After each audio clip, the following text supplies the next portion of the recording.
யோவான் 2. இயேசுவும் அவருடைய சீஷரும் எங்கு அழைக்கப்பட்டிருந்தார்கள்? கல்யாணத்துக்கு.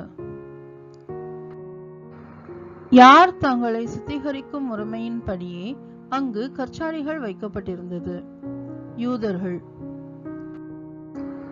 எத்தனை கற்சாடிகள் வைக்கப்பட்டிருந்தது? 6. இயேசு முதலாம் அற்புதத்தை கலிலேயாவில் உள்ள கானா ஊரிலே செய்து எதை வெளிப்படுத்தினார்? தம்முடைய மகிமையை. ஆடுகள், மாடுகள், புறாக்கள் ஆகியவற்றை எங்கே விற்று கொண்டிருந்தார்கள்? தேவாலயத்தில். எதை வியாபார வீடாக்காதிருங்கள் என்று இயேசு கூறினார்? தன் பிதாவின் வீட்டை.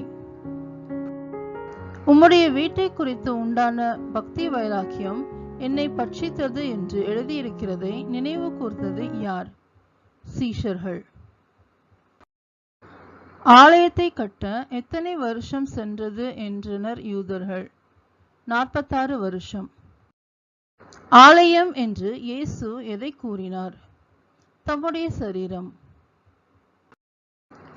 இயேசு சொன்னதை அவர் மரித்தோரிலிருந்து எழுந்த பின்பு சீஷர்கள் எதை நினைவு கூர்ந்து விசுவாசித்தார்கள்? வேத வாக்கியத்தையும் இயேசு சொன்ன வசனத்தையும்.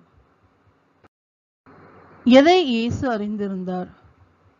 மனுஷர் உள்ளத்தில் இருப்பதை. யாரை குறித்து ஒருவனும் இயேசுவுக்கு சாட்சி கொடுக்க வேண்டியதில்லை.